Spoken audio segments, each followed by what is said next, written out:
Hello, ഋഷിനെയാണ് മറന്നോ എല്ലാവരും. അപ്പോൾ കുറേ കാലമായില്ലേ പോയിട്ട്, വീഡിയോസും ഇല്ല, ഒന്നുമില്ല, ഒരു വിവരമില്ല. കുറച്ച് പേർക്ക് മെസ്സേജ് ചെയ്ത് ചോദിച്ചിട്ടുണ്ടായിരുന്നു എന്താണ് ഇക്കാക്ക് പിന്നെ വയ്യാതായോ എന്ത് പറ്റിയെന്നൊക്കെ ചോദിച്ചിട്ടുണ്ടായിരുന്നു. അപ്പോൾ കുഴപ്പങ്ങളൊന്നും ഇല്ലയെന്ന് പറഞ്ഞാൽ ഞാൻ റീപ്ലൈ കൊടുത്തിട്ടുണ്ടായിരുന്നു. കുറേ ഞാൻ വീഡിയോ ചെയ്തിട്ട്. അപ്പോൾ എന്തായാലും ഒരു വീഡിയോ ചെയ്യാമെന്ന് വിചാരിച്ചു. ഒരുപാട് കാര്യങ്ങളുമായിട്ട് ഒരു ഓട്ടത്തിലായിരുന്നു.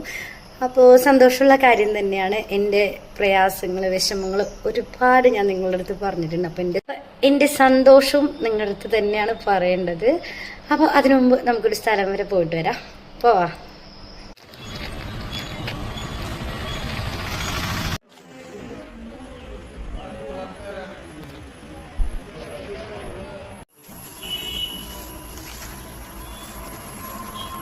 അപ്പോൾ ഇന്ന് ഭയങ്കര സന്തോഷത്തിലാട്ടോ ഭയങ്കര സന്തോഷത്തിലാണ് എൻ്റെ ഒരുപാട് പ്രയാസങ്ങളും വിഷമങ്ങളും ഞാൻ നിങ്ങളോട് പറഞ്ഞിട്ടുണ്ട്.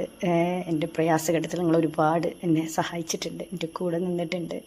വർഷങ്ങളോളം ഒരുമിച്ച് കഴിഞ്ഞവർ എന്നെ മനസ്സിലാക്കാതെ ഒറ്റപ്പെടുത്തിയപ്പോൾ അതായത് ഇക്കാക്ക് വയ്യാതായി കാര്യം കൊണ്ട് ഞാൻ ഒറ്റയ്ക്ക് നടക്കുമ്പോൾ എനിക്ക് എല്ലാമായത് ഈ പ്ലാറ്റ്ഫോമിലുള്ള എൻ്റെ ഏറ്റവും നല്ല സഹോദരങ്ങളാണ്. അപ്പോൾ എൻ്റെ സന്തോഷം ഞാൻ നിങ്ങളോട് തന്നെയാണ് പറയേണ്ടത്. കുറച്ച് ദിവസങ്ങളായിട്ട് ഞാൻ വല്ലാത്ത പ്രയാസം, എന്താ പറയുക, വല്ലാത്തൊരു മാനസികാവസ്ഥയിലായിരുന്നു. അപ്പോൾ വീഡിയോസ് കാര്യങ്ങളൊന്നും തന്നെ ചെയ്യാനൊന്നും പറ്റിയില്ല, ഒന്നിലോട്ടും എനിക്ക് തിരിയാൻ പറ്റിയില്ല. എൻ്റെ ലക്ഷ്യം ഇതായിരുന്നു, വേറൊന്നുമല്ല. ഞാൻ എപ്പോഴും പറയുന്ന പോലെ എനിക്ക് സ്വന്തമായൊരു വീട് അതെൻ്റെ ഏറ്റവും വലിയ ആഗ്രഹമാണ്. പിന്നെ ഇപ്പോഴത്തെ എൻ്റെ സാഹചര്യം വെച്ച് നോക്കുമ്പോൾ എനിക്കത് അത്യാവശ്യം കൂടാണ്.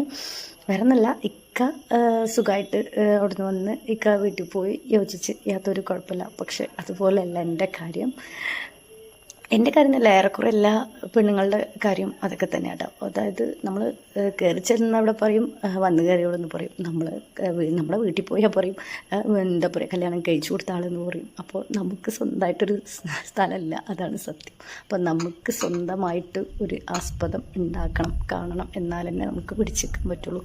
അപ്പോൾ എൻ്റെ കാര്യത്തിൽ അത് അത്യാവശ്യമായിരുന്നു. എനിക്ക് എൻ്റെ ജീവിതത്തിലെ ഏറ്റവും പ്രയാസമായ ഘട്ടത്തിൽ എന്നെ തള്ളിക്കളഞ്ഞവരുടെ അടുത്തോട്ട് എനിക്ക് പോവാൻ താല്പര്യമില്ല.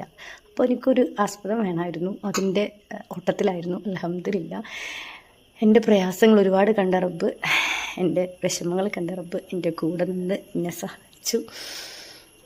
ഇന്നിപ്പോൾ ഞാനിരിക്കുന്ന ഈ വീട് തന്നെ എൻ്റെ പേരിൽ എനിക്ക് സ്വന്തമായിരിക്കുകയാണ്.